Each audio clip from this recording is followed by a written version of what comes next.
This is the Tabernacle Podcast. Today with Martin Rizzi and me, John Vermillion. I'm supposed to say, what's up, Martin? No, what's gosh. up, Martin? I always get this beginning part That's wrong. all right. Yeah. That's all right. You're doing well. How many times do you think you've been on the podcast? Too many. Too many. See, I'm still that person that every time I'm on the podcast, I listen to it later. And like I focus way too much on why did I say that? Like why did I do? Yeah, I don't know why I do that. Here's the key: don't ever listen to yourself. I know, but I love listening to the podcast. Oh, okay. And oftentimes we have a discussion. I'm like, I don't even remember what I said. So that's not 100% true. Now that they make those little clips, I'll see the little clip, and then I'll be like, oh man, I wish my voice was deeper, like Johnny Cash or something cool. Yeah. Barry White, something deep, but I don't have it. Is it true that those clips are actually AI generated? You'll have to ask Lily. We'll have to ask Lily. But anyways, we digress. We have a special guest on the podcast family. We have with us Michael Newton. Thank you for having me. It's a joy to be here. And now you got me subconscious about my voice. Because I can hear it in the thing, and I'm like, oh my goodness. My bad. See, I ruined it. They could just deepen it just a little Here's the thing I'm sure of. Nobody out there ever worries about it. They're like, shut up, just keep talking. We want the content. I don't care what Michael, your voice you have a sounds great like. voice. Yeah. Martin, you have a great voice. Well, thank you. Martin does sometimes go into manager of Cracker Barrel, calming down a Karen about the temperature of the gravy. Sometimes he goes into that voice, but he's got a nice silky, and you have a great voice. So don't let's not sweat that stuff. Yeah. But Michael, is first of all a follower of Jesus. Yes. A husband, a father, a pastor, a chef, an entrepreneur, and most recently, a church planner. Yes. You've waded, kicking and screaming into the church plant world. Yeah. Or I don't know if I would say kicking and screaming. That might be an overstatement, but I think it wasn't your plan. Before all of that, though, and this is important because this will help people to understand, before I'm all of that, I'm in recovery. Oh, okay. Yeah. Because the minute that I forget that I'm in recovery, all of those things go away. So, gotcha. Yeah. Thanks for clarifying. Mm-hmm. That's cool. So just to explain a little bit of the relationship that we have with Michael. Michael, thank you so much for being up here with us. You brought your family up, spending the weekend, spending some time with staff in our services, and and Martin has helped set this up. We wanted to put you on the podcast, want to highlight your ministry and hear about what God's doing. But if you've been a part of the Tabernacle, either via the podcast or being online or however it is, we were trying to figure out about 6 or 7 years ago where the church you were a part of at the time, Mosaic Church, right. Midtown Mosaic. Either Mosaic Church of Detroit or Mosaic Midtown Churches. Right. Yeah. Your lead pastor, Mick Veach, he visited and exposed our church to what God was doing in Detroit. Yeah. And then we reciprocated where I got to fill the pulpit at that church. And that's, I think, the first time I met you. Yeah. You were there serving. You were on staff. Were you the executive pastor or were you the youth pastor? I was the associate pastor, and I did youth, I did outreach, and then I also led the recovery ministry. That's right. Mm-hmm. That's right. So it was really, and then God brought more staff members, and our church got to be a part of that. Some things have changed, and Mosaic is no longer, but there's something new that's being birthed there. Yes. And we're going to get to that. But Martin, I think it was a great idea to bring Michael up here and to do just a little deep dive on your life, how you got to this point. And so, again, thanks for being with us. Hey, thanks for having me. You guys have been very, very hospitable. It's been a joy and a pleasure to be here and get some rest. It's quiet.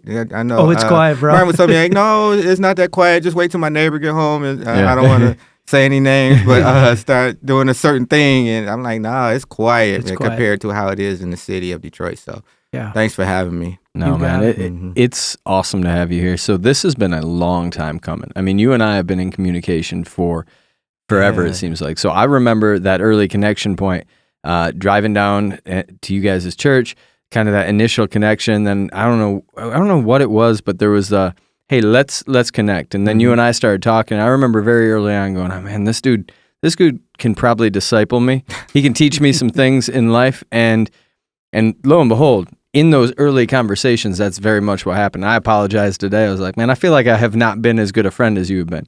Because for literally the last 5 years, I'll get a text message on a random Sunday with what looks like his sermon, but it's really just a genuine encouragement and, a piece of his heart.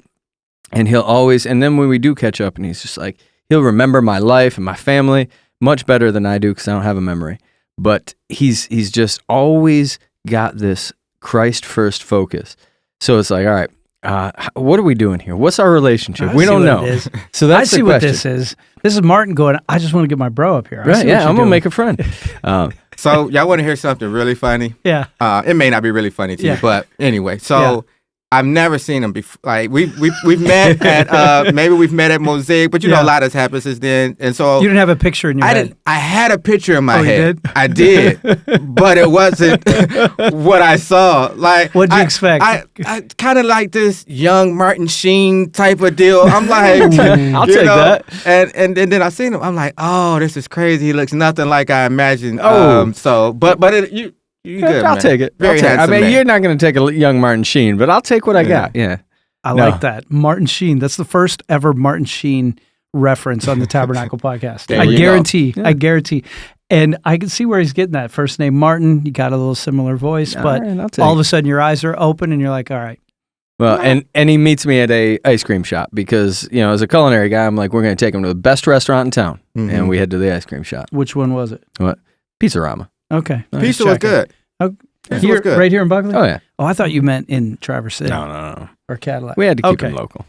All right, enough of that stuff. Michael, take us back to the beginning. Are you originally from Detroit? I am. So how'd you grow up, man? So, what was life like for young Michael Newton? Yeah, I mean, how far you want me to go back? But well, just like mom, dad. Okay, so I grew up in Detroit. I actually split time between Detroit and Chicago. So my biological mother and my biological father, they weren't married. They split very early, and so I would travel back and forth between both cities. With my mom, we had my stepfather in the house, and so it was a middle class family. We had everything that we pretty much needed. Didn't want for nothing. My mother was a college professor at Wayne State. My stepfather worked at General Motors. The problem was inside of the house was great. It was the things that were going on outside of the house. We were this middle-class family living in this middle-class community, but, there were a lot of activities that were going on outside of the house that really caught my attention very early and kind of pulled me in a direction that my family wished I didn't go. And so the ironic thing is that the same thing was happening in Chicago. So, when I would go to Chicago to visit with my dad, some of the same things were going on there. And so it was very early that my life took a turn in a direction that really led me as far away from Christ as one could possibly go. Now, was there any kind of church foundation or faith foundation beyond just, we believe in God, or like, I don't know, was either your mother and it sounds like your stepfather, were they involved in church, or your biological father at all? So my stepfather was not involved in church. My mom used to drag us to church. Drag is not like a figurative. Oh, really? Yeah, drag us to church. So, we went to church, but we were not in the church. Yeah. And in Chicago, my father's wife, she would take us to church, and we would go in the front door and then right out the back door. So church wasn't really the thing, but we went to church and all of that. Believed in God in theory, and not really having an intimate or personal relationship with him. And then some years later, my mother made the decision that she wanted to become a Muslim. And so we started to study, and be a part of the Muslim faith. And we did that for many years until, I just decided that I was not going to be. That just wasn't your thing. Yeah, like, all right, I'm going to just do me, So it's pretty eclectic. Wow. Mm-hmm. And so you mentioned, like, get involved in things. Yes. Like, I'm assuming bad crowd, people that want to do other things. But I'm also imagining a kid, like so many kids from split homes, when especially that split home is Chicago and Detroit. I mean, that I-94, that's a long highway between those two. And there's a lot of ways for a young man to fall through the cracks. Oh, yeah. So we could talk about some of those things. I'm not ashamed to admit. So very early, I would say like the age of 12, I started to get involved in like gang activity, selling drugs and using drugs. And I had a friend who he looked a lot older than he was, so he was able to get liquor and stuff out of the store. So like we were doing a lot of things at a very young age. And, a lot of times people say, oh, you're following, the crowd. But, and this is not a prideful thing, what I'm about to say. It's just the truth. It's like I've always been a leader and had, it's just I led people into the wrong things. And so a lot of them were following me. Doing the things that I was doing. I'm not bragging because it's not. But and the only reason I'm laughing, and this is terrible, but I just saw a meme, and I'm imagining you're in that meme, right? And the meme is your mama saying, "You can't follow the crowd like that," and you're like, "Mama, you raised a leader, right?" Like they following me, exactly. Yeah. But yeah, so I did that, and then in Chicago, it was more like out of the frying pan and into the fire because that's. Like besides Los Angeles, that's one of the gang capitals of the world. Yeah. And so I was heavily involved into gang activity there, and selling drugs there, and just living reckless. Doing a lot of unholy things with some unholy people. Well, what I know to be true is just because you end up in those spaces and those places, especially if you end up leading in those areas, there is a lot of guilt that carries. There's a lot of looking back and going, oh, I led so-and-so.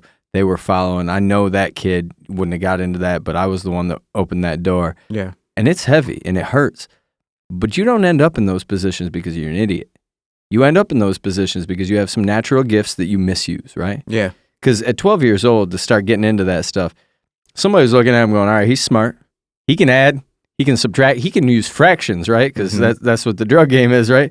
You going, I know. Martin's I can speaking make this from work. experience. I don't know if you know. It sounds like it. I was going to say, yeah, 100%. We had this conversation. Your story's way similar. No, we've talked. We got kindred spirits, definitely, for sure. But what I think is really easy for people to fall into is, the middle class family, he just made dumb choices and whatever. It's like, no.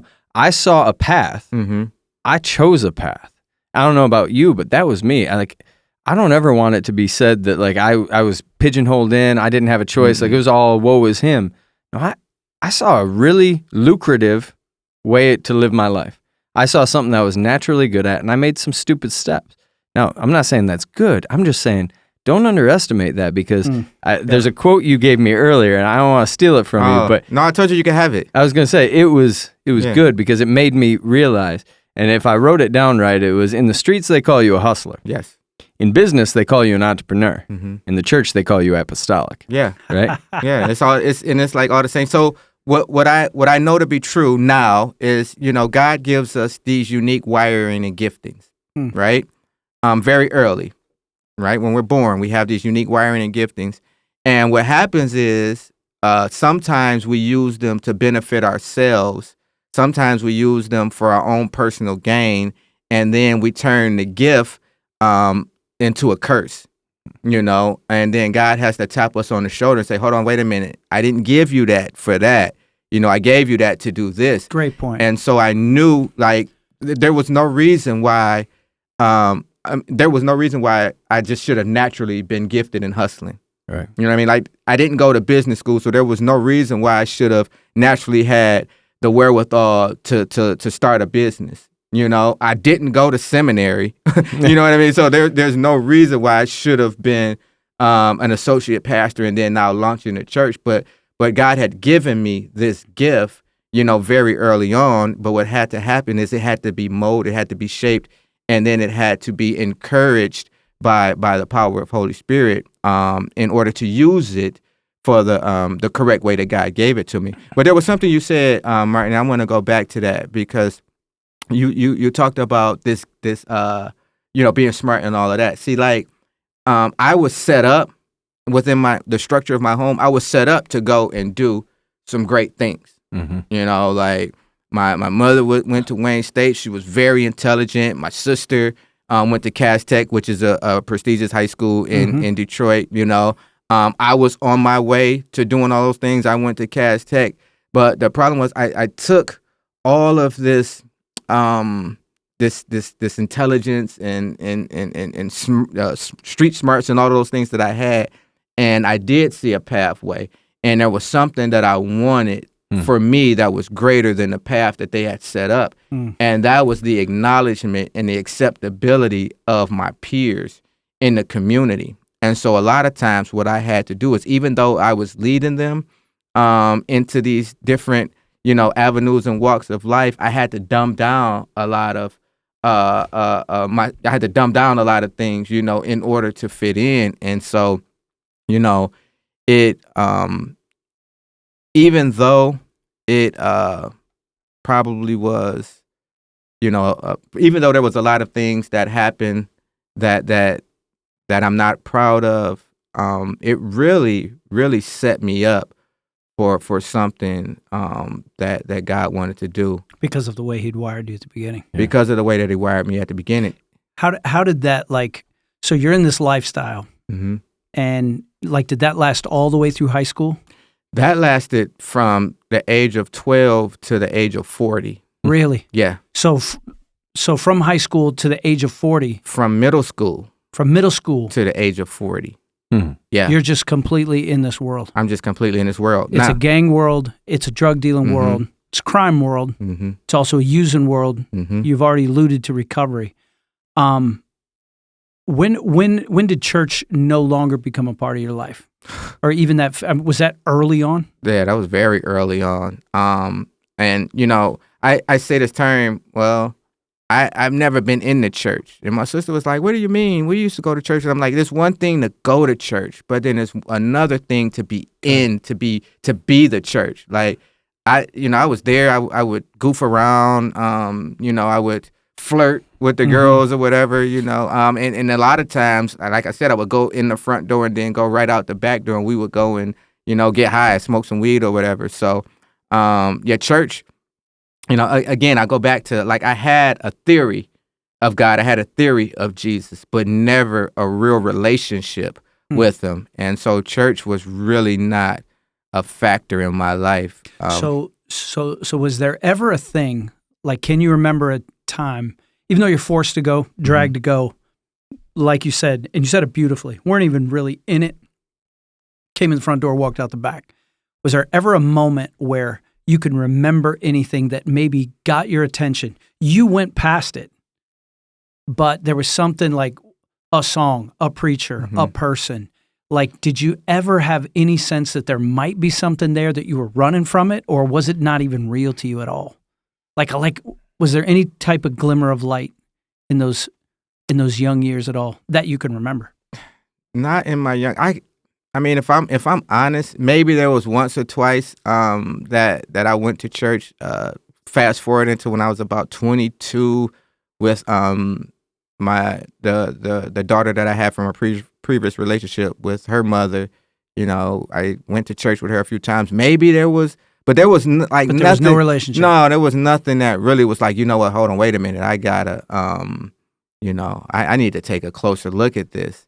Like there was no pricking of the heart. There was no, you know, like my conscience is now starting to bother me because of, you know, those things didn't happen until much later. Till I, you know, my 911 situation where I'm locked up. You know, I got my first felony, and I'm locked up and I'm facing a bunch of jail time, and so I did my 911 prayers. Like, hold on.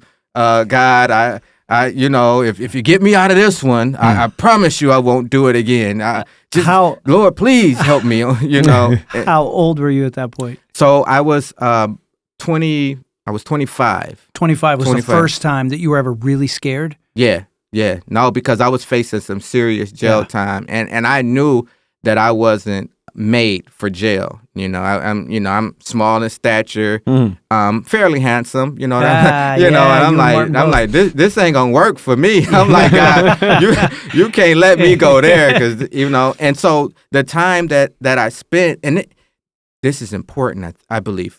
It was a shift in my life, even though my life didn't quite change at that point. It was a shift because the 3 months that I was in jail and I was waiting, to go to court and do all of that, like I dove heavily into the Bible. Really? Yeah, and I must have read, I kid you not, I must have read the majority of the Bible in that 3-month span. Like, wow. I was just in the Bible. I didn't really understand much of what I was reading, but I was in it and I was praying. And then lo and behold, instead of sending me to prison, they gave me probation, and where'd you get that Bible? I got the Bible from the jail. Wow. Yeah, they give them to you. Yeah. And here's the crazy part, right? I said I'd never do it again. And as soon as I got out, I went right back to the same lifestyle, but something was different. Like, because the things that I used to be able to do without a second thought, I started to second guess it. The things that used to work for me before, they wasn't working anymore. And I'm like, why isn't this working? I'm like, I'm doing the same thing that I did before, and it's not yielding the same results. Like, this is crazy. And I didn't know it at that time, but God was kind of pushing me and nudging me, like, I can't let this work, because if this work, then it's going to drive you further away from me. So I got to let everything you're trying to do right here fail, so that you can see that there's only one way that you need to be going. And that's what happened. And that took me to a place of darkness, because I'm like, what I really want to do, I can't do. And I had no idea that God was trying to nudge me in a different direction. And so because that's not working, because nothing else in my life is working, I really started to dive deeper into now using and drinking. And this took me to, they say, you hit rock bottom, but I'm here to tell you, there's a place at rock bottom that if you keep going, the trap door will open, and then you'll fall through the trap door of rock bottom to where now you're just in this pit of despair and hopelessness, and there's nothing really to look forward to but death. Wow. Yeah. So I want to go back to that, because a scripture just popped into my mind, and I want to ask, I mean, this is fascinating to me, because you began with, I'm from a middle-class family. My father has a good job at GM. My mother is a professor at Wayne State. That ain't nothing. Mm-hmm. And yeah, it was a split home, but this whole path that you chose. But you said that, was it 3 months? You said you were in jail before you got probation? Was it 3 months? So it's 3 months you're reading the Bible. Yeah. That's a lot of reading time. Mm-hmm. You said when you got out, things weren't working, and it gave you pause. Do you think it was the word? Do you think it was the fear of going back to jail, or was it a little bit of both? Because that was your first time really getting caught, right? Yeah. That was like your first brush with the law. So you got to be thinking, from middle school to 25, you're thinking you're bulletproof. Mm-hmm. That all these other schmucks, they get busted. Michael Newton doesn't get busted. Well, I'm smarter than them. Yeah. Right. And I know when to stop. I know how far much is too much. No. No. This is all addict, same language. This is, like, I'm smarter than them. Yeah. And a lot of the things that I did, like, I won't say I had no conscience, but a lot of the things that I did, I didn't think twice about it. And so when I came out, for some reason, I'm like, why is this bothering me? You know what I mean? Like, you're starting to feel conviction. I'm starting to feel conviction, and so to silence that, I had to pile drugs and alcohol on it, so that now I can freely do the things that I wanted to do. But it wasn't working. None of it was working. I'm like, this is crazy, bro. I'm sitting here thinking back in my story and going, I never saw that piece. Now, mine was different. Mine was at a younger age, but it was my first exposure to faith was about 16 years old. And I remember walking in and diving in. It was all just chasing a girl. That was the only reason I was there. And it was coming out of that my worst years came.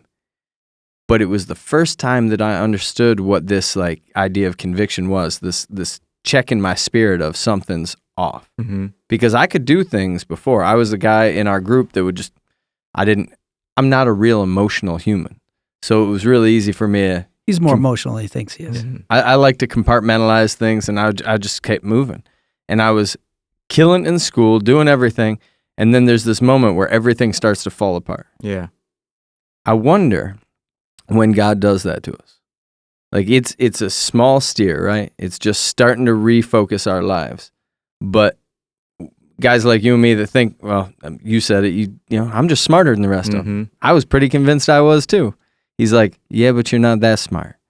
And for me, it seems like you are smarter than me because I took several arrests, but that first one wasn't your last, was it? No, bro. I told you. I had 2 felonies and a high misdemeanor that could be a felony or a misdemeanor depending on which judge wanted to, to handle it. And so here I am,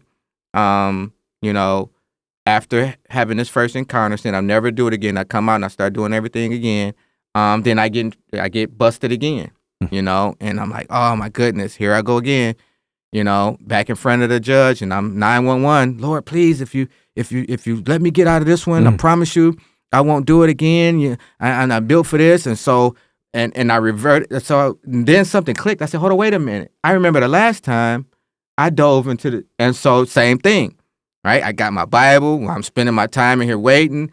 I'm reading. And now I'm going to Bible. They have a Bible class, Bible study. Nice. So I go to the Bible study and thing. A guy come in. He like, we could baptize. So it's okay. Let me get baptized. And so I do all of that, right? And then I go to court and they say, okay, probation again.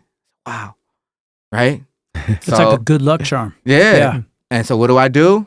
Do I go straight and narrow? Absolutely not. I go right back to the same thing, But this time it's not, selling drugs and all that. It's like I'm full blown addict now, because I'm not employable because I got 2 felonies, It makes it hard to go back to the straight and narrow, doesn't it? Yeah, it makes it hard to go back straight. And then, I'm already addicted, so I can't sell drugs. God told me, a monkey can't sell bananas, and he was absolutely right. So a monkey can't sell bananas, and a drug addict can't sell drugs. So, I really didn't have much that I could do, so I started cooking. Because anybody know anything, in the restaurant industry, we'll hire anybody. You got a heartbeat, and you know how to wash a dish and flip a burger. Come on, we don't care nothing about your background. So Benji's working in a restaurant right now. well, that's for some people, not for all people. Yeah, Chick-fil-A is different. I'm just saying. This is I was just looking this up because, when you were talking about that conviction and things got worse before they got better. And then I love the picture of you just talked about there's a rock bottom and then there's a trap door, there's someplace lower. Yeah. And you find yourself in that place. 2 felonies now. And it feels so painful. John chapter 6, verse 44, where Jesus says, no one can come to me unless my Father in heaven draws him first. And that image where Jesus is saying, for anyone to even come to faith, to a saving knowledge of Jesus Christ, that happens because God is drawing him. Yes, we have a free will, but man, God uses all these circumstances. There was a guy who wrote a book, and I honestly have never read the book. I've only read quotes from the book. I love the title of the book. It's about God. It's called The Hound of Heaven. And when the Hound of Heaven is on you, there's no escaping the Hound of Heaven. You got to deal with him sooner or later. And it sounds like he's letting you build your own prison cell, your own prison cell of addiction, your own prison cell with the law. The only thing you can do is cook. But from Francis Thompson's The Hound of Heaven, it says, I fled him down the nights and down the days. I fled him down the arches of the years. I fled him down the labyrinth ways of my own mind and in the midst of tears.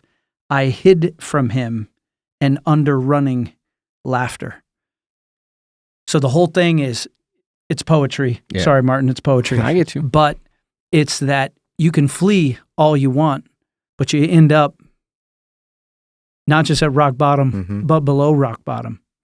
And so we pick up your story again. So you say at that point you're cooking. You're a dad. You alluded to that. You had a relationship. You got a daughter. Was that right? Yep. I ended up having a daughter. And you would think that would be enough to change, but it didn't. I tell you, I spent the first 3 years of my daughter's life in and out of jail. In and out of jail. Like, my daughter was 3 months old. I wanted to go out and hang out. My mother was like, I'm not watching her. My daughter's mother, she was out doing her thing. And I was already wasted. I took my daughter up the stairs and she was in the car seat. I almost fell down the stairs with her. I put her in my car and I went driving to go hang out, drunk, with my daughter in the car, with marijuana in the console, half a pint or a pint of liquor in the console, and I'm driving around and I'm looking for my daughter's mother because I think she's cheating on me, and I'm like, oh, and I get pulled over. My daughter's 3 months old. I get pulled over, and they arrest me, and they took my daughter to protective custody, and yeah, I did that with my daughter, and they locked me up, and they charged me with possession of a controlled substance, and they charged me with child endangerment, and drinking and driving, and already a convicted felon, right? And you would think that they would say, you know what, we got to get this guy off the streets. You know what they did? They gave me probation. Again. That was your third time? That was I had got locked up, off and on, but these are significant, significant wow. times, That's heavy. And they let me out. I had to do like maybe 60 days in jail, and when I got out, my daughter, my daughter's mother, she had gotten involved with another guy, and she was like, "You can't see your daughter no more," and it was bad. Like, it was bad, and that took me even deeper into darkness. And just for like the next 3 years, it's really just a blur. But I was, just in and out of jail, and and then I finally got out. And you would think, like, okay, I missed the first 3 years of my daughter's life. I need to get it together so that I could be, and I didn't. I just kept over and over again, just digging. And then finally, like, when my daughter was around 14 years old, I remember I had made her a promise, and I was supposed to do something with her, but I had ended up getting drunk and high, and I forgot. I didn't forget, but I just blew it off. And I remember her coming over to say, "Hey, we about to do this," and I was wasted. And she left the house crying with tears streaming down her face, and was like, "See, you done did it again. You done did it again." And like that moment was hurtful. And you would think that that's enough to stop, but it wasn't. But that's where so many people misunderstand addiction. They misunderstand how tight that grip is of what you're doing. I have known so many men who wanted desperately their child to be that thing that would drag them out of it. Now, it might be a thing that starts. It might be what starts a conversation. But it's not enough. And that's not to crush the hearts of a bunch of people out there, a bunch of kids that just want to be enough for their parent to make it. But that addiction is so much stronger than people understand, especially when you couple it with the guilt and the shame that comes with it. Because every one of those things you said, when you say, you'd think, you say that over and over again, you'd think, they all come with guilt and shame. And there's only one way to shed that. And it's not going to be tomorrow I'll just be better. Everything's going to change tomorrow because, what's that daughter's name? Her name is Jasmine. Right. That was the one child of yours that I know of that I did not know the name of. So I figured I'd ask. Probably the only one you haven't met. Yeah. And go ahead. We can get to this part, but have you been able to begin to reconcile that relationship? Yeah. So if we fast forward a little bit, then we'll go back. But when I get out of recovery and then begin the process of allowing God to rebuild my life, my daughter came back, and she lived with me for a while, until she graduated high school, and then she went off to college. But it was in that time that the things that I was doing with her, I really wasn't helping to rebuild the relationship. I was just trying to repay for all of the things that she missed. And so that valuable time that I had with her to really like dig in and say, hey, I want to be your dad. Like, I don't want to just be this bank, I want to be your dad. So while I thought I was helping her, I was really just fueling this resentment that she had towards me, that she determined could only be satisfied by what I could give her. Got it. You know what I mean? And so that was not healthy. And so for you, you're like paying penance. Like, this is my penance. Yeah, this is my like, somehow I can repay the years or something. But the thing about, resentment, like there's no cap on what that can be, because at any given moment, the person who's feeling the resentment can say, "Oh no, that price has went up." Yeah. Like you'll never be able to satisfy. I've never heard it described that way, but I know exactly what you're talking about. No, that's good. I'm just glad there's that the story on goes, right? Like, you still all right. Mm-hmm. So and so going back to this pit of despair, this trap door of rock bottom. And so there I am, and now a lot of things have happened. There I am. I'm 40 years old. And at this point, now I don't know, you've probably never been here. But like there's a place of darkness that you can get to where like there is absolutely no hope, nothing to look forward to but death. And you almost welcome it. Like if I don't wake up tomorrow, then that's okay. Wow. I don't want to die, but if I don't wake up tomorrow, then I'm okay, because I know what's next, And so I was there, and like. So sorry. So at this time, are you still working working in the restaurant world? So or kind of off and on? Just kind of off and on. Okay. You never when you're in that type of life. Like I was, like you can't keep a solid job, because at some point the job is going to get in the way of what you really want to do. You wouldn't believe some of the excuses. My grandmother died like 4 times, bro. like honestly, like man, you won't believe my grandmother passed away. Like, Mike, didn't you say? Well, no, that was my other grandmother. This one passed away. And so I've been on the other side of that phone call so many times. So you know what I'm talking about. Yeah. Man, I got stung by a bee and I didn't know I was allergic to bees, and anyone. You told me that last month. But yeah, so to get to this, so I had lost my job. I had already got read the riot act, and it was like, if you do it again, Michael, you're done. And so I was like, okay, I'll never do it again. And so to celebrate me being able to keep my job, that. Yeah. And so then I didn't go to work. And so I was done. And so here I am, no job, no hope, no relationship with my daughter. And so I'm just like, man, I could taste, there's Tupac had a song called I See Death Around the Corner. Yep. And it was, I love that song, but like to live that song, that's not ideal. No, like I could see death, like I could taste it. I'm like, it won't be long before I'm dead. You're seeing your own death. Yeah, I can feel it, because I was just existing.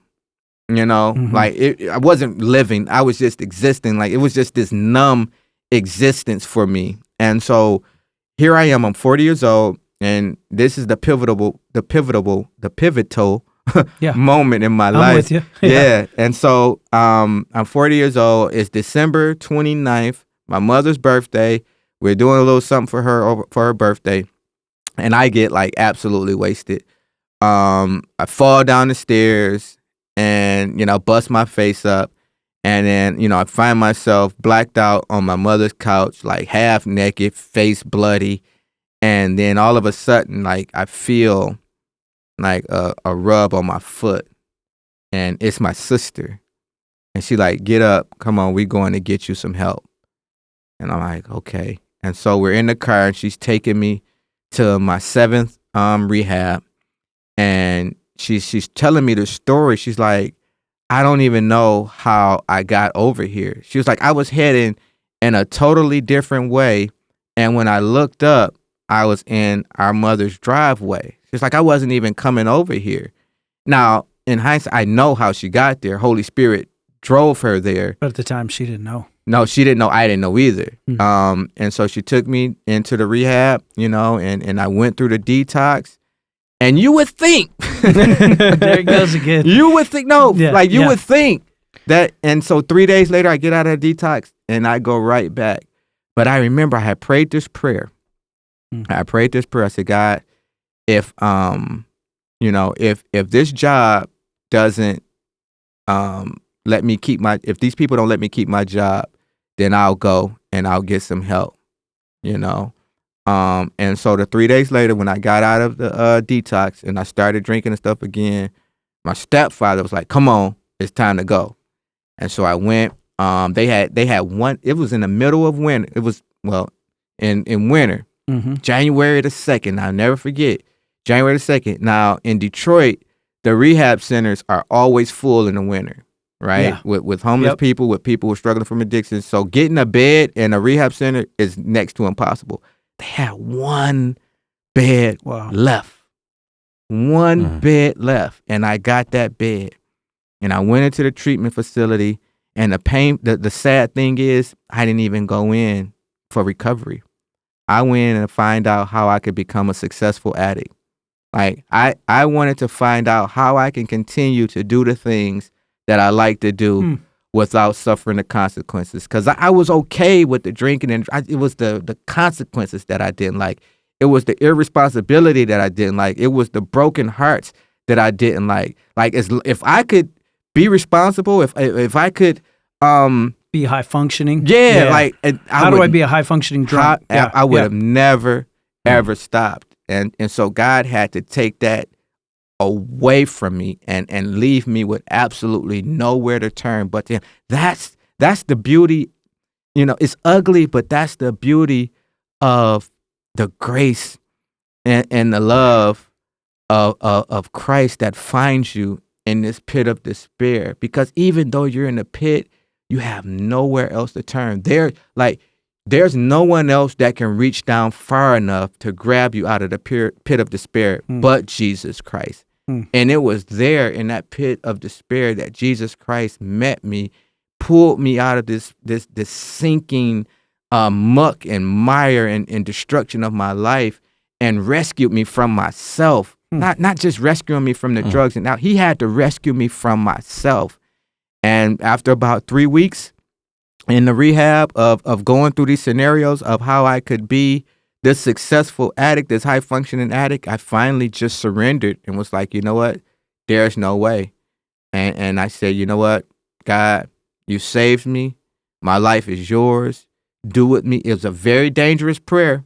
I would advise, don't pray this prayer unless you're really ready for God to use you. I said, God, however you want to use me, use me. Wherever you want to send me, send me. My life is yours. And that began the process of him starting that journey with me. So for you came to faith in a recovery program. Yes. Was it a church recovery program? So it was an interfaith. Was it just a recovery program? It's an interfaith recovery program. But it was in that recovery program, Mick, give me the deets. Yeah. So Mick Veach, he this is good.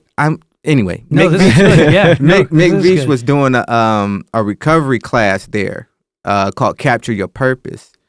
And so I had got to a point where I was like, I was tired of the didactics, and going to all of these meetings. And so they was like, well, it's a pastor over there doing a class, and he got cookies. I'm like, oh, okay. I'll go get some cookies, and I'll sit way in the back and just eat my cookies and chill, But it was in that class that he started to say things like, Jesus loves you, and he saves, and you could be transformed by the power of his love and his grace. And I'm like, hold on, wait a minute. that's, and that started to intrigue me. And so I went back to the class, but this time I started to ask questions, and he started to answer those questions. And after the class, he was like, I've never had anybody ask the type of questions that you asked, and he was, he was just intrigued by that. And ultimately, I would visit his church, and we formed this relationship, and he kind of took me under his wing and brought me into his life and did this life on life discipleship with me. But here's the good part, y'all. Here's the part that, like, they launched the church in 2015-ish, going into 2016. Yep. That was around the time that my life had fell completely apart. And so when I went simultaneously as he came from Shelby Township leading Stony Creek Church to planting Mosaic was the time my life was unraveling, and God was positioning me to go to Mariners Inn so that our lives could intersect. Like this, you can't make this up. Yeah. It's this divine tapestry, how God weaves these things together, and he and I met at that point.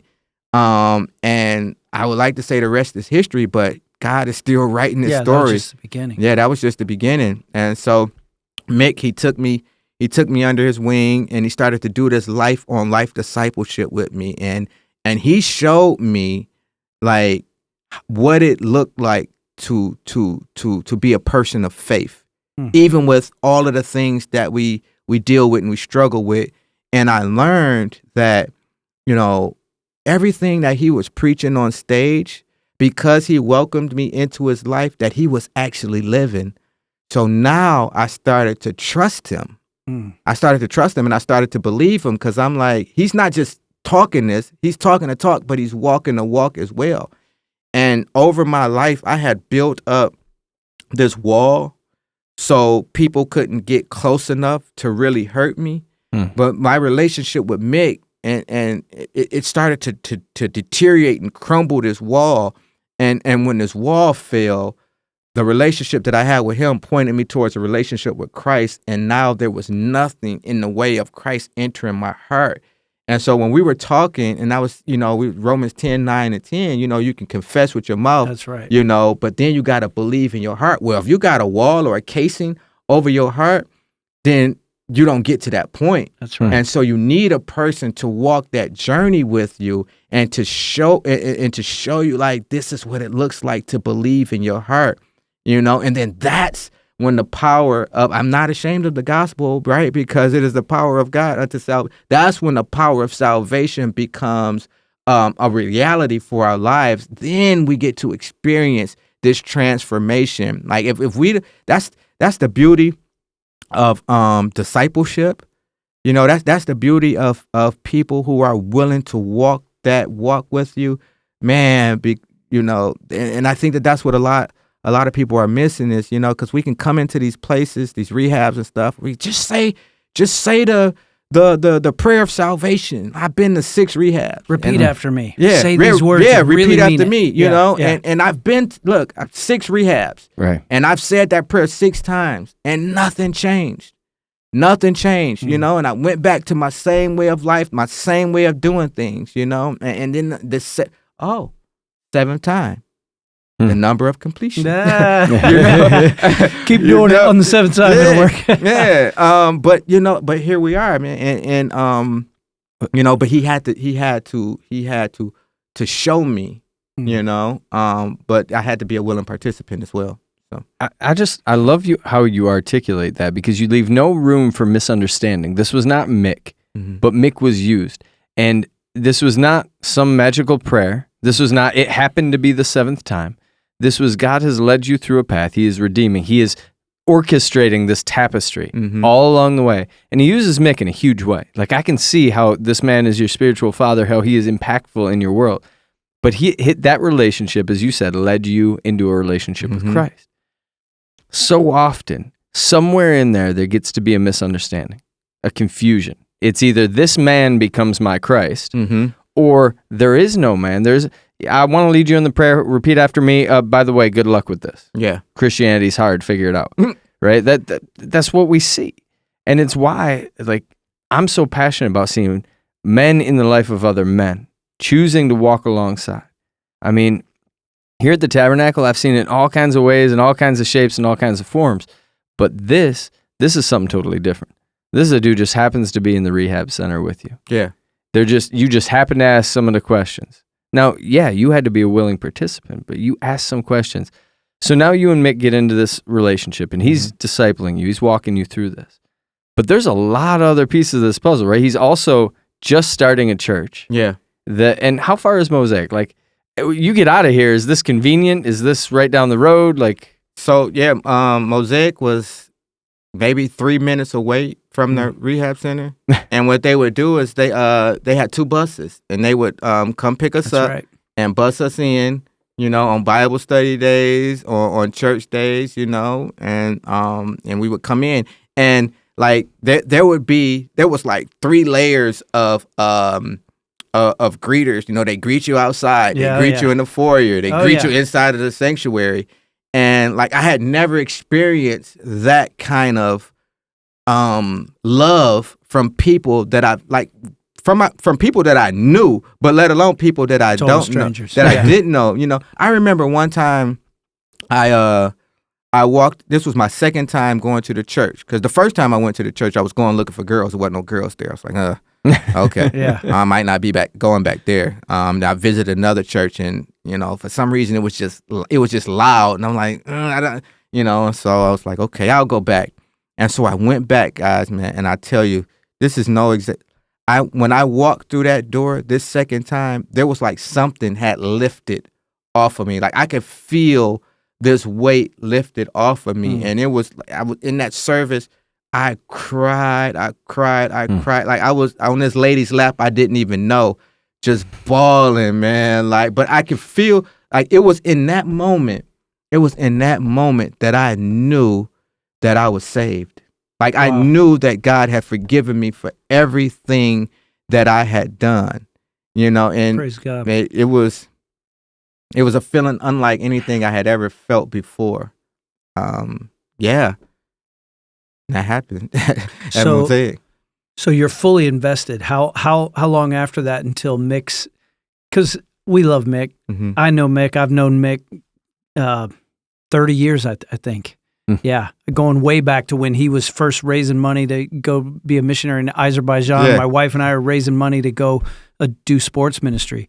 How long before he had a wonderful plan for your life that he thought there was time for you to come on staff? Yeah, I think probably right away. I don't know. Mick, he seems like he just kind of fly by the seat of his pants. But no, he's spirit-led guy. Yeah. So very early on in our relationship, he would tell me things like, Michael, you keep saying yes to Jesus, and you'll be amazed at where your life ends up a year from now. That's right. And I'm like, okay, well, what does it mean? Like, how do I say yes to Jesus? And so, he started to put these things in front of me. So it wasn't just a in theory thing. There was a practical application to it. So, okay, he started putting these things in front of me to say yes to Jesus. He said, I think you should, serve in this ministry. I said, okay, yes. I think you should serve in that ministry. I said, okay, yes. So now here I am. I'm a chef. I'm working 2 jobs. I'm working at one job in downtown Detroit, and I'm working another job about 15 miles north of downtown Detroit, catching a bus, serving in 2 ministries. I'm going to Bible study. I'm going to church. I'm cleaning the church. So now I got 3 jobs, and I'm like, how am I doing all of this? And like God just made room in my life to be able to do this. And so, he says, well, Michael, I think you should start taking these classes. We got a relationship with Kingswood University, and there's, they got these cohorts, and you can start taking these ministry classes. So I'm like, Mick, I ain't been to school in 20 years. And I'm like, okay, whatever. Yes, because I believe him. I trust him. And this is another one of those yes things. And so I say yes. And I start taking these classes. Like I'm learning intellectually, theology and all of that. But the beauty about the classes is they took me into this deeper and more intimate relationship with Christ, with Holy Spirit, with the Father. Like that was more valuable than any A I could get, out of these classes. And then when, he and we started having this conversation about this invisible line. And, he's like, Michael, there's this invisible line that, you keep saying yes to Jesus and you cross that invisible line to where everything in front of you becomes more appealing than the things that are behind you.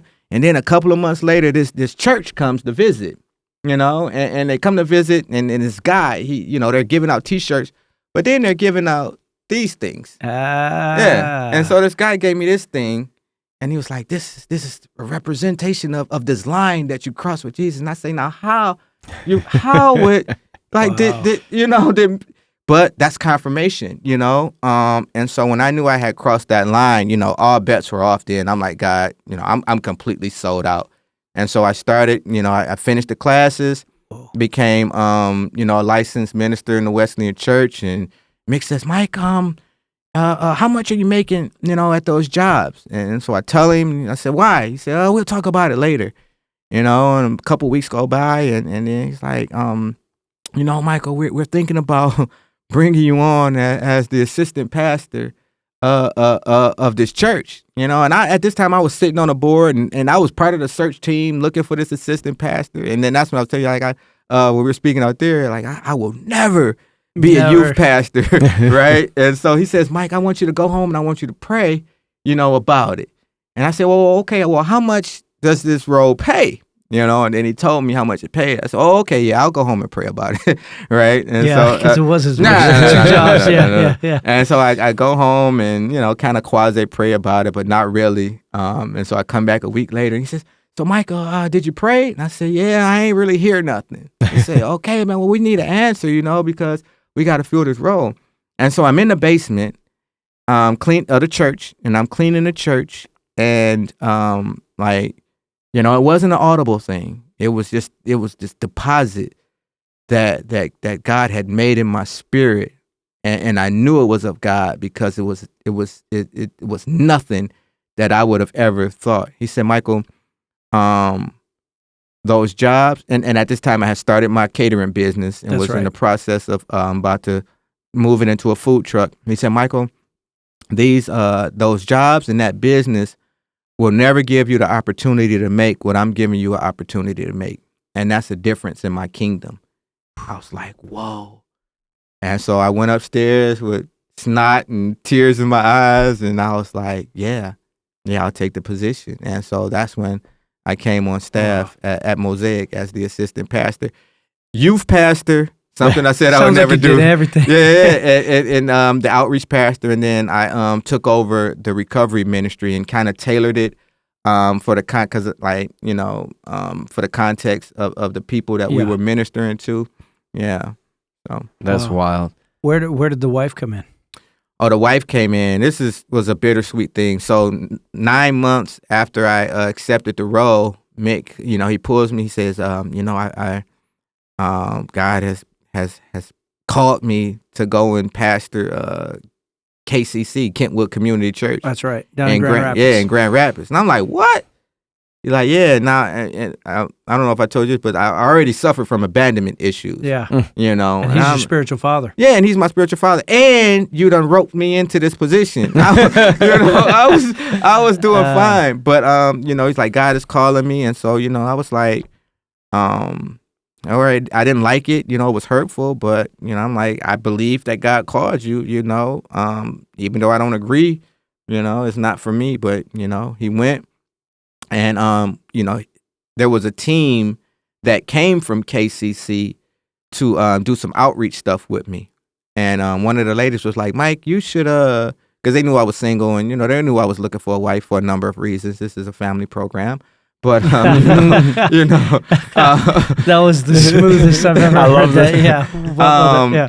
But so they was like, you should join our singles ministry on Facebook. And so I joined, and then, I'm scrolling through, and I see this girl on there, and we just so happen to have the same last names, and she goes to KCC, and so I waved at her, and she waved back, and about a year and a half later, I married the woman. Whoa. Yeah. But if Mick hadn't went, Chanel, I love you if you're gonna watch this. Yeah. You know. Yeah. She's gonna watch it. Yeah. If Mick hadn't gone to KCC, I never would have. You'd have never met her. This divine tapestry again. Yeah. Like God weaving these things together. Huh. You know. Can I tell you real quick? So, up until this point, like for the 2 years prior to me meeting her, I had been praying to God because I knew, just based on my background, just based on, you know, my history with women, I'm like, God, I don't have the capacity to choose the right woman for me. I know this.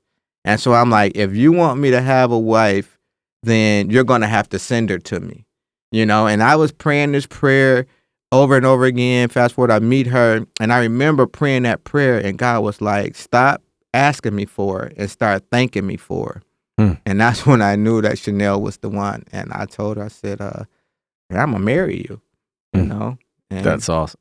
So I've had the pleasure of meeting Chanel and spending just a little bit of time with her. So, and as I do, you got 2 beautiful children with her. Thank you. They're just a riot. We got to spend a little bit of time together today. But I asked her at one point, because she's a pastor's daughter, right? She's a pastor's kid. So I asked her, I go, are you the stereotypical pastor's daughter? Like, you get in all kinds of trouble? Like, is this, like, you the rebellious? And she's like, no, not at all. She was the straight arrow. She was. Yeah. And I laughed, and I go, so Michael was yours? And he goes, no, I was saved. I was behaving by that point. Yeah. Like, I was all the way saved, not just saved on Just Sundays. I was saved Monday through Sunday when I met her. That's awesome. But the excitement in her face, like the chemistry, the way that you guys work together, just as parents and stuff, was cool to see. And then I'm like, so how long have you been together? And like doing math, this seemed pretty recent. I'm like, oh wow, all right. So this whole story it's right up to the present. Yeah, it's truncated, but all of a sudden it's like, oh wow, there's a lot going on these last few years. She actually broke up with me though. And I had to question whether I truly hear from God or not. Like, for real. Like, a month or 2 into us dating, she was like, well, I think, you know, I want to just test the waters. Or something she said. And I was like, what? Test the waters? You know? And I'm like, God, how you going to do me like this? You told me that this was the one, you know? But I think, and what God does is, in his infinite wisdom, you know, He is the testing of the faith, right? To believe, okay, you know, I tell you something, and you got to take me at my word, right? What did Peter say? At thy word. But sometimes we don't say at thy word because when you tell me something, God, I want the proof of it the very next day. And what God has to do is he has to prepare our hearts. He has to, I'm actually working on this sermon series called prepping for provision. So he has to prep us for the provision. He has to prep us for the promise so that when we get it, we don't squander it because we know that this is of God. And so it was in that, like, God was like, just hold on. I said that she was your wife, just not right now.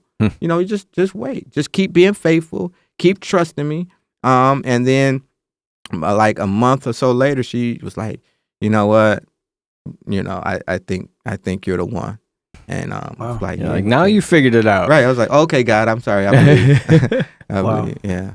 Well played. So one of the things that happened in the interim, and we don't have to turn this into a what happened to Mosaic. You mentioned or used the word bittersweet. God so for the sake of time, we had a changeover whenever a church, especially a new church, any church or campus, suffers a change in leader or endures a change in leadership. There's a change. People come and go. But then with Mosaic, it happened twice. Yeah. And it also happened over pandemic. So new guy comes in. In fact, he's been on this podcast. Santis was on this podcast.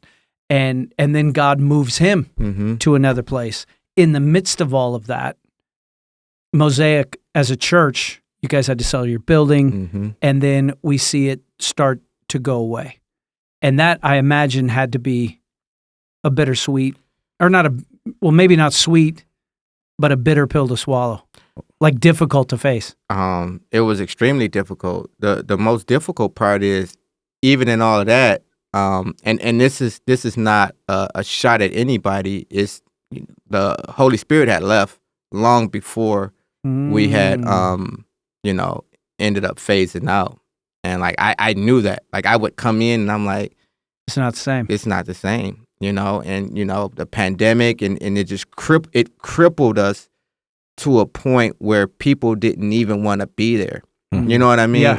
And if you don't have people excited, expecting God to be there, and they're just coming out of ritual, God's like, I don't, y'all okay, y'all do y'all. Mm-hmm. Do it in your own might, do it in your own strength. But for some reason, your faith stayed strong. Yeah, because I, again, like I told you, I know what God is capable of, like to deliver. Like me and God, we got an understanding because when he delivered me, I said, God, whatever and however, and if this, it doesn't feel good. Like I was telling you earlier, like it none of that feels good. Mm-mm. Going through those transitions, watching your friends leave and all of that, none of that feels good. But like, God, you're up to something, and I'll stick around to see what that is. And so, I stayed faithful. I stayed trusting God. I stayed at Mosaic. And we went through another leadership transition, and it was in that transition that, the then lead pastor and I were kind of discerning, like we know that we'll never make Mosaic what it was when Mick and Santise was leading. That's just not going to happen. Wait a minute. That's not Mick and Santise. This is a third transition. This is a third transition in the span of 5 years. Yeah. That's rough. Yeah. And selling the building. Yeah. Right? So now this doesn't look anything like it did from day one. Nothing. You got brought into, roped into, entered into, and everything has changed. And now you're on the other end of a third transition trying to sort this out. Yeah. Well, really a fourth transition because we transitioned 3 people and a building. Yeah. So, and people get attached to a building. Yeah. Especially one as miraculous as that. And because the funny part is, like, we were banding together, like, we're going to save the church. We're going to save the church. And I'm like, yeah, let's save the church. But I thought that they were talking about saving the mission and vision of the church. They was talking about saving the building. And I'm like, last time I checked my Bible, the church is the people. Well, like, we could do this anywhere. The building is beautiful. I experienced so many things in this building, but I'm like, the church ain't dead. Right. Like, we can sell the building, we still have a church, but yeah, other people didn't see it that way. And so, yeah, we transitioned out of there. We started meeting at this community center. And it was in that time, like, we just really felt the burden and the pressure of trying to appease people that were left to make this thing what it was. And it was never going to happen. We was burning ourselves out. Nobody was happy. Nobody had joy. It was just a mess. And so the then pastor and I, we were talking about what does it, look like to close the book on the old Mosaic, celebrate all that is done, the lives that has changed, and then revision something new. And these are the conversations that we were having, right. And it was in that I was like, well, with the size that we are, we don't need to deplete our resources on having 2 full-time pastors because we need a longer runway to get back towards sustainability and stability. And so I was like, I'll step down as co-lead pastor and I'll be part-time. I'll go bivocational and, and we can do it that way. And then we discerned a little more and I said, well, I'll step down even further. I'll cut back even further. I'll be like quarter time. That'll give us a long enough runway to rebuild this thing or revision this thing. And so he was like, bet. And we were preparing to have our last service. We had our last service, and then 2 days later, the then pastor was like, well, I submitted my resignation to the region. And I'm like, what? I'm like, none of our conversations geared to, like, we never even talked about that. Like, where did that come from? And you've already stepped all the way out, so he has a runway. And then he goes, I'm not going to run down that runway. He's like, no, I'm not going to run down that runway because, and listen, I don't knock him. He discerned with him and his family and his wife and starting something new wasn't how he was wired. Got it. Right? He was wired to sustain something that was already existing, something that was already stable. And so he couldn't take his family through that. you know, and I get it, you know, and so starting a church is like the hardest thing you can do. Yeah, revitalizing a church, revisiting it. Like, you have to be a hustler, you have to be an entrepreneur, or you have to be apostolic, you know. And if you're neither one of those things, then it's not going to happen. And so, there he resigned, and then I found myself in this position. Like, okay, God, what are you doing here? You know, do we close the book on this whole thing? And so I reached out to my spiritual father, Mick, like I always do when I need wise counsel, and somebody, you know, he's part of my discernment circle. And so I'm like, okay, Mick, we'll get with the region, and we'll find somebody who does this church planning stuff, and we'll get them down here to Detroit, and I'll support them. I'll be his number two or her, you know, whoever. Yeah, because I'm like, I have no desire to be a local church pastor, not a lead pastor. Like, I could be the number two guy, but, you know, and so he's like, typical Mick fashion, well, okay, let's just slow down. Let's pray about it. And I'm like, okay, well, all right, let's pray. And so we decided that we would go into this 2-week discernment and prayer season. And it was during that time, I was still leading the recovery ministry, and I was doing a Bible study with them on John chapter 4, with Jesus and the encounter with the woman at the well. And like, it was powerful. We had maybe 9 guys there. 5 of them gave their life to Christ and said, yes, I want to be baptized. So we did this spontaneous baptism. We didn't have a pool. Luckily, my denomination allows us to sprinkle or pour water. And so, nice. So I poured the water, man. And I went home. I was like, babe, you know, we just had, that was the first time I had ever did anything like this spontaneous baptism. And so, you know, I was geeked, excited. You know, I was like, okay, we'll start preparing for John chapter 5, you know. And this wasn't even but like 3 or 4 days into our prayer and discernment season. And Holy Spirit woke me up in the middle of the night, about 3 o'clock in the morning. It was like, I want you to revisit John chapter 4. And so, you know, I revisit John chapter 4. And then he starts to like illuminate all of these things that happens with Jesus and this woman at the well. And first he illuminates the woman, you know, and he says, who this woman represents the rejected, the cast off, the broken, the people who are living in sin, people who have this misconception of what true worship is and the object of our worship and what it means to be a part of a worshiping community. And he was like, there are so many people in the city of Detroit who fit that description. And in fact, Michael, you were once that person. And so then he says, okay, here's this well. And this well, you know, is welcome, like anybody's welcome to this well, right? Whether you're Jew, whether you're Samaritan, male, female, you know, whatever, you can come to this well and you can get water. But then he illuminates the significance of Jesus coming to the Bible says, and I love the translation where it says he must needs go through Samaria. You know, because like if historically the Jewish people, they would do anything that they could to avoid Samaria. You know, some historians believe that they would walk all the way around, crossing the Jordan River, you know, risking whether the tides were high or whatever, just to avoid Samaria. But here Jesus is like, I must needs go. I got some business in Samaria. And that business was to encounter this woman at the well so that he can give her this living water. And God was like, this is the church that I want you to plant. The operative word is you. I'm like, wait a minute, not some other person. Like, no, this is the church that I want you to plant in Detroit. This place where people can come and not feel intimidated from all backgrounds, from all walks of life, and receive this living water and become part of a spiritual family. And so I said, okay, God, I didn't lay down a bunch of fleeces and say, well, if you do this or if you do that. The only thing I said, God, if you're in it, I'm in it. My answer is yes and amen. And so, yeah, God said, and then here we are planning the well. Right, the well ministry is called the well. But there's a reason it's called the well. You just didn't pick a cool name. No, out of a hat. Because I just heard it. Yeah. It was that experience that you had. Yeah.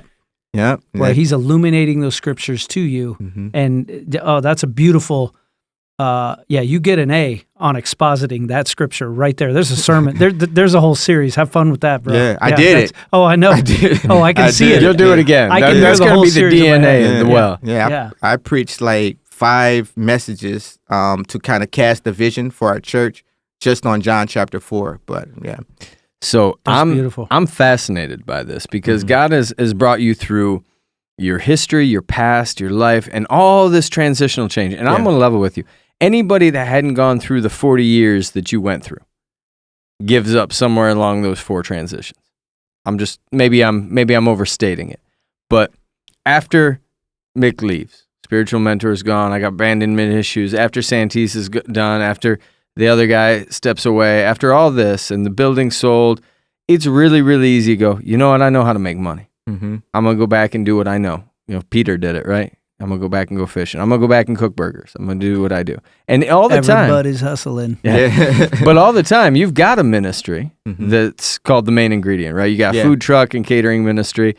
I want you to tell me a little bit about that, but I'm also amazed by the fact that nowhere in there, and I'm sure there were moments of discouragement, but you didn't get so discouraged you walked away from it. Instead, you said, all right, God, you've called me to something. Would you clarify it? Because it seems as if it's not what I thought yesterday. Right. So tell me about The Main Ingredient. Where does that play into this? Because restaurant guy, food guy, you're out there doing it. Like this, you're also teaching culinary at a high school right now, right? Yeah. So just to go back a little bit, I told you at that when I started my business, I was thinking this food truck to be a revenue generating stream for the church, right? Not a ministry, but it was going to generate revenue for the church. Then accept the call to full-time ministry, had to put that on the back burner. Fast forward, Santise comes in, and the first conversation that he and I had is, he was like, so tell me about that food truck idea. And so now it's like, oh, okay, God, what are you doing? And so now we start discerning together, and it's now no longer just a business, but it's a missional business. It's a ministry, a business with a missional purpose. And so the main ingredient, the missional purpose, is to reach people that I speak the same language with, that is walking or will walk the path that I walk. And we're talking vulnerable youth. We're talking men and women in recovery and returned citizens. And we're teaching them culinary arts and entrepreneurship. But the beauty is this unhurried time that we get to spend with them.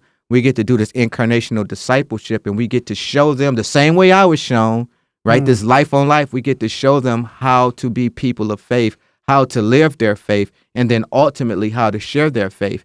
And so God has blessed us with a food truck that allows us the opportunity to give them to earn while they learn. So they get to learn, they get to earn some money, right? We get to disciple them. We get to find out how God is uniquely wired and gifted them. Because look, not everyone is going to go and be a chef. Right. Some people have other dreams, but we get to find out how God has uniquely wired and gifted them.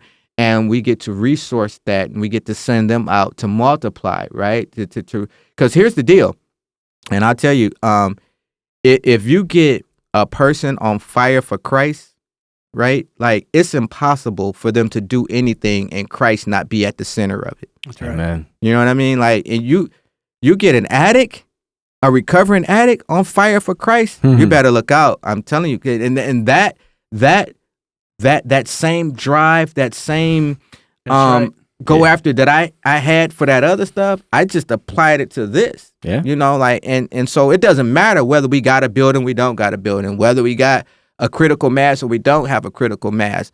I'm going to reach people for Christ because I know the power of the gospel to save lives. Amen. And as long as I got a Bible, as long as I got breath in my lungs, then that's what I'm going to do, because God, that's what you didn't save my life for no reason. That's right. Yeah. You didn't bring me from what you brought me from just so I can live. No, you brought me because you're going to use me. What did Paul say? I've been appointed as a apostle to the Gentiles. That's right. God has appointed me as an apostle, as an evangelist to these people who are living in under-resourced, underserved communities, and that's what I'm going to do. And he gave you a food truck to do. And he gave me a food truck. I think a lot of people a food truck in a church, apparently. Right. Oh, yeah. I think a lot of people up north, maybe we forget the fact that business and what God is calling us to are not separate. No. And actually, I think back, we've done a couple of podcasts with some amazing businessmen that are reminding us often in really cool ways. But for you, it's very tangible. It's very applicable. And he's given you this avenue by which to say, hey, fish with me or cook some burgers with me, and we'll talk about Jesus along the way. I think that's really cool. I think that that's underutilized because the workplace is the greatest place in the world in which to be able to minister, because you are shoulder to shoulder. You've got something to do with your hands, and that's how men learn, right? Yeah, and it also puts you right out there in the community. Yeah. So it's like, oh yeah, we're gonna have a church, but what if they don't want to come? Yeah. So there's some stats here that comes from your ministry that somehow Martin has printouts of, but it says there's 787 residents in Detroit, median age of 35. Of those 636,000 people, only 49% believe religion is important. Only 29% attend church at least once a week. 41 once or twice a month. 30% seldom or never attend.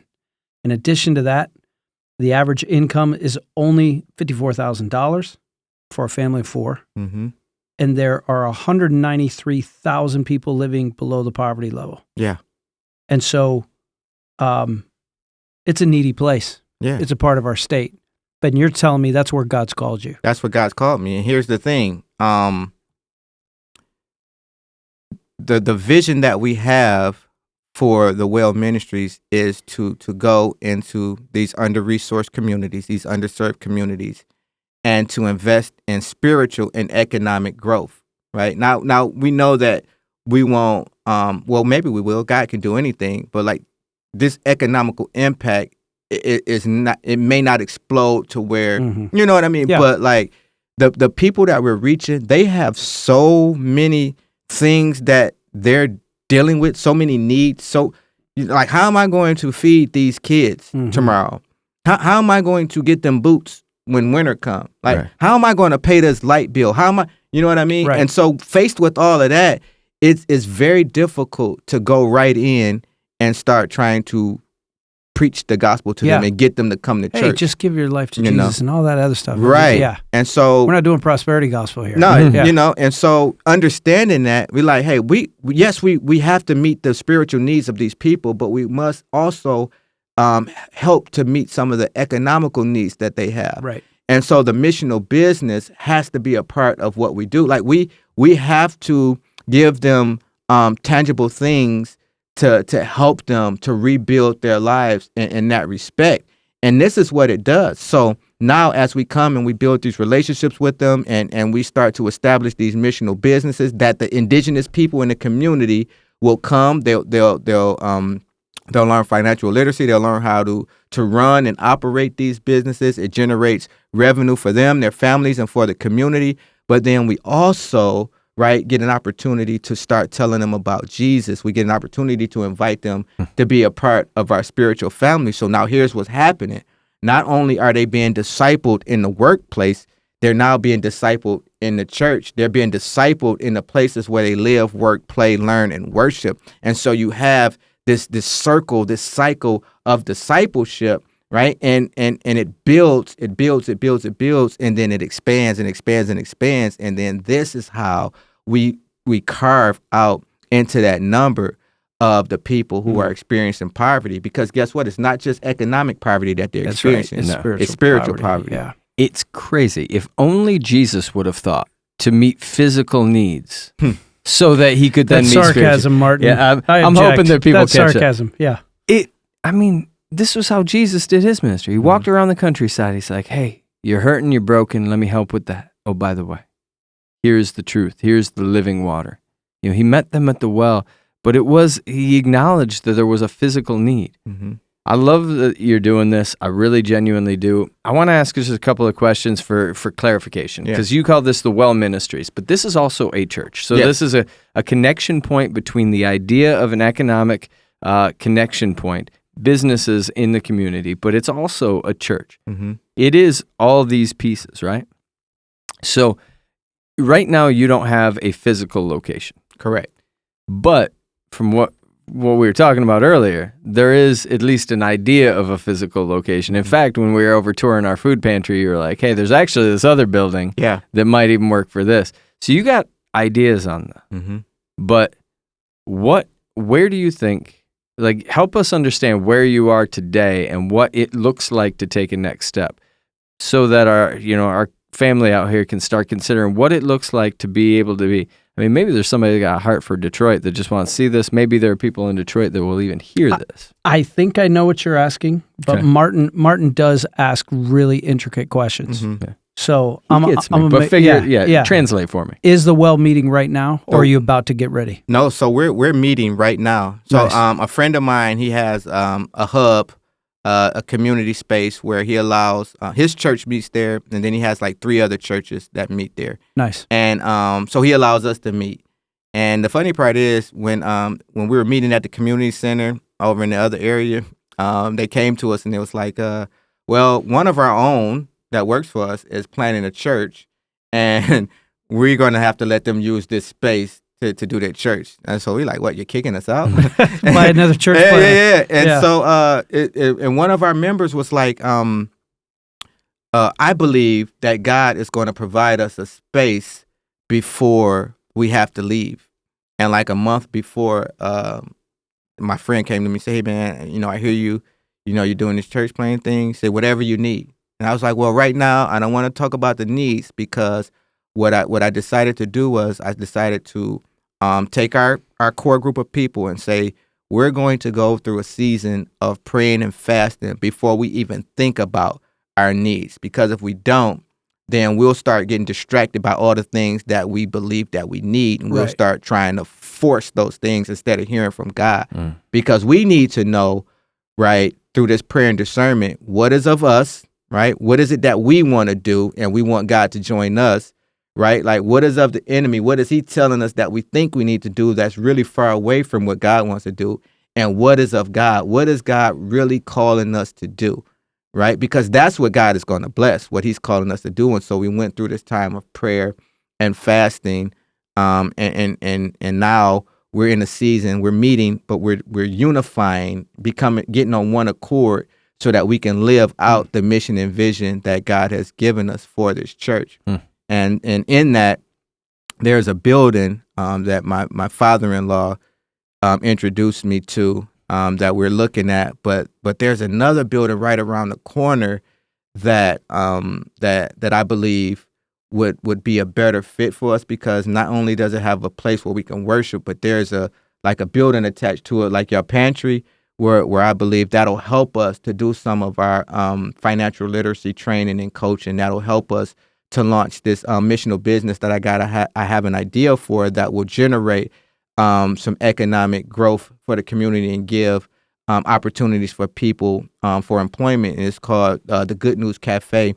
And what it is, it's a like a shared kitchen space that allows people to, small businesses, to come and to be a part of and to grow their business. But then there's a space where you can bring in people from the community and do workshops and different things like that, and allow them to kind of grow and build relationships, not just with us, with the church, but with each other, right? Because that's one thing that some of our African-American communities are lacking, is that relationship piece, right? Everybody's out for themselves.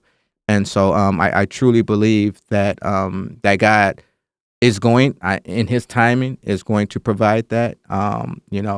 He is the source, right? And then he brings other people to provide resources to carry out the vision that he has given. So are you planning through any agency, or is this just you and God? I mean, you and God and your group of leaders, the group that's making up your core group. I even heard you using church planning language like critical mass and so forth, and so on. But so, are you asking me, is this something that we're doing on our own, or are we part of like the Wesleyan Church? Yeah, or something like that? So we're part of the Wesleyan Church, and we have, because that's huge if you get a group that gets behind you. Yeah. So right now we're in the process of meeting with people, networking, and doing podcasts, and gaining support. Because one thing that we know, and if you don't know, you'll know it now, is when you're planting in an urban context, like, even if you have 500 people and they all gave 50% of nothing is nothing. Exactly. You know what I mean? Yeah. And so we're definitely looking to build we know that people are our greatest resource because their prayers are very impactful, but then also, financial resources to help us to carry out. So we are building a network. Good. And we are part of a network, and not just with the Wesleyan Church, but we have other non-denominations in churches that are looking to support us as well. So people are getting behind it. People are getting behind it, and so the one thing that I found out is that fundraising is a different animal. Oh, it is, brother. I'm sorry. Hey. So still learning. It is one of the piece. most humbling. Yeah. Because I've had to do it, and I'm not talking about just for churches. I'm talking about for like being a missionary. It humbles you. It tests you. Mm-hmm. But one of the things you have to your advantage is if you know that you're called and you know that you are, and you already gave him your yes, then it's like, all right, I'm sitting here amazed because being on the other side of it, like being a church that, we were a church revitalization, and then to be in a position to be able to partner, like when Mick came up here for the very first time, and then we're going to get behind Mosaic. Here's all the rednecks up here in, Buckley. This is before we went multi-site, and we get to partner with a church in the inner city or whatever they call it, uptown, and now you look and you're like, well, God, what was all that for? And I mean this, just listening to you. If you were the only reason and I know that God has impacted many more lives than just you, but I'm saying, if you were the only reason that Mosaic existed and went away, it was worth it. You must have had a conversation with a few people from Mosaic because I promise you, I haven't had that conversation with Mick, but I'm sitting there going, listening to you. If you were the only reason, every dollar, every person, every minute of time was worth it. Mm-hmm. Sorry, I didn't mean to cut you off. You're saying you've heard that before? No, yeah, I've heard that before. So when we were, and I'm doing air quotes. Oh, they can see me. Unless they're listening. When we were talking about, saving the church. One guy, he was like, at this point we were like $1.5 million, the mortgage. Mm-hmm. And it was like, whatever money we spent, and listen, now I know that, and God has to check me because I do have an ego, right? But this is not about me. And I take absolutely like no pride in this at all. But this is what the gentleman said. He said, if the money that we've invested was to produce him, then that's money well spent. No, I agree with that guy. I don't even know who he is. And listen, I don't take that lightly. Like I have, this is, and I was telling you, like I didn't wake up one morning and say, okay, I'm about to go put in an application to be a pastor. Yeah, to be a pastor or to plant a church or whatever. I'm like, that was me. I don't want to. I want to be anything but that. When God many are called, few are chosen. Like there's something that God put in me. Mm-hmm. I didn't put it in me, right? I didn't manufacture it. Like there was something that God put in me that He wanted to use, and He saved me so that He could. You know what I mean? Like this is not Michael Newton's deal, right? This is I'm an unworthy servant, doing my duty. But even tonight we got to hear this wasn't just you.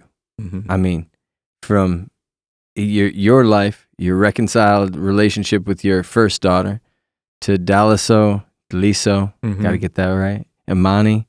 I mean, the lives that have been impacted. I'm assuming these are his family. Kids. Yeah. Okay. Got it. Sorry. Yeah. Not to mention the people that you've spent time with. The energy that you've given on this podcast will make it. Like there are going to be people out there that love this because they can see their own lives. I'm sitting here. I'm waiting for our ride back tonight to be able to tell you just how this personally hit me. Yeah. Because some things aren't always for the podcast. But what you're doing and what God's called you to, we don't get to ever see the end of. And that's what I think is most beautiful about stories like this, is God sorting this out as we go.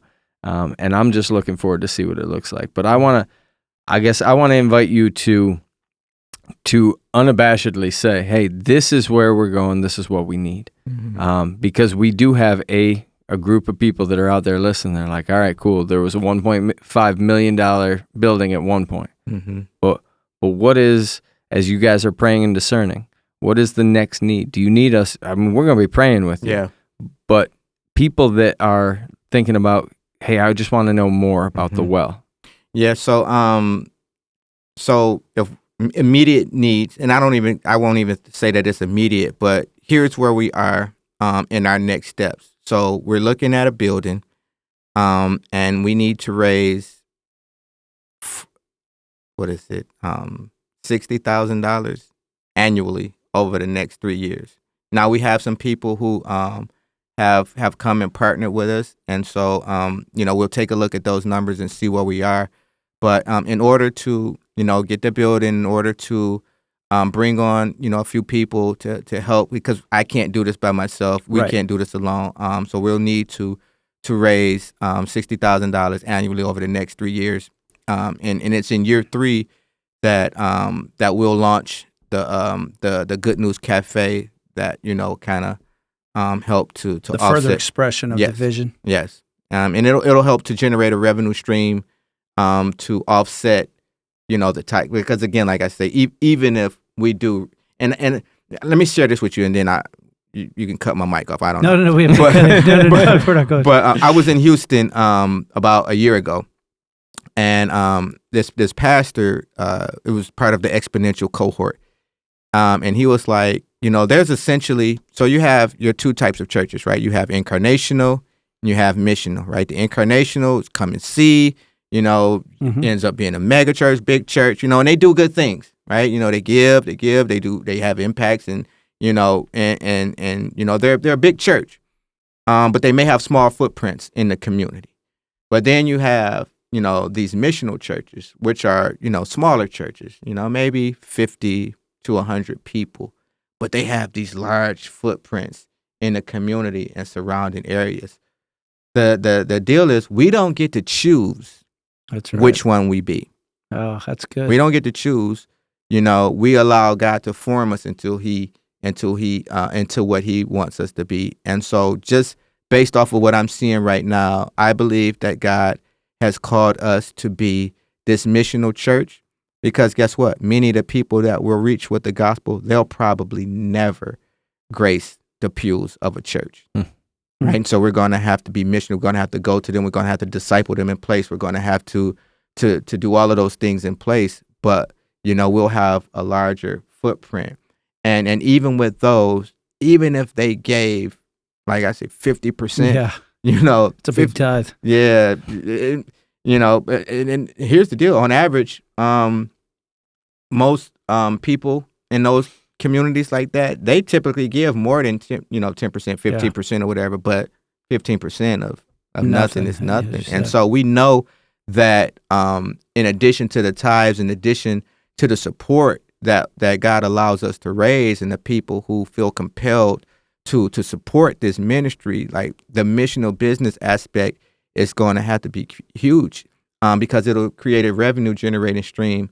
Not to pay salary, obviously we'll have to do that, and not so we can have lavish things, but that we can reinvest in the people in the community, and then train. Look, Nehemiah, right? Like, we're going to come alongside you and train and equip you to build your own city back up. You know what I mean? So you have skin in the game, and these are the ways that we believe that God will allow us to do that. So if someone listening wants to follow you, follow this ministry, give to this ministry. Yeah. I'm Googling right here. Is it yourmainingredient.com? Is that the main place to go to? So yourmainingredient.com is one of the fresh expressions, the missional businesses that we already have in place. And so if somebody wanted to follow or give to the ministry of the well, they would go to everylifescene.org. Everylifescene.org. Everylifescene.org. Nice.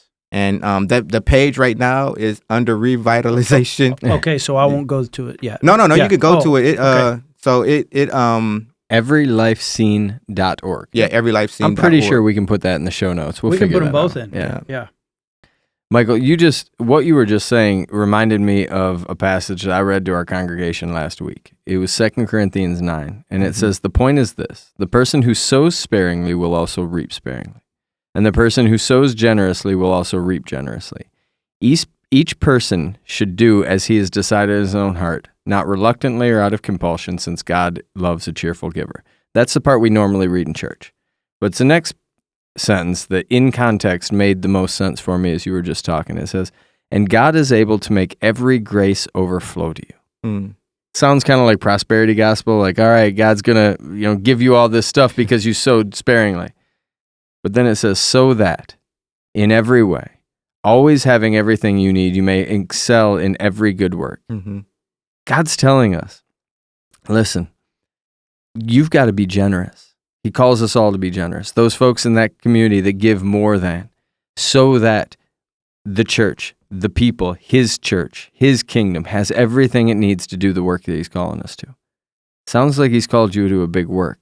Now, those that will sow sparingly into that get to see so that you'll have everything that you need to do the work that you need to do. And that's kind of what this looks like. Now, it's different in that picture than it is just the old church model of everybody tithes their 10% and we'll be just good. Because there's more to it than that. Yeah. I appreciate that. So I'm looking right here. So Tab Podcast family, everylifescene.org, currently meeting every first Sunday of the month while they vision a new work of God. It's got an address. It's got the whole deal. everylifescene.org.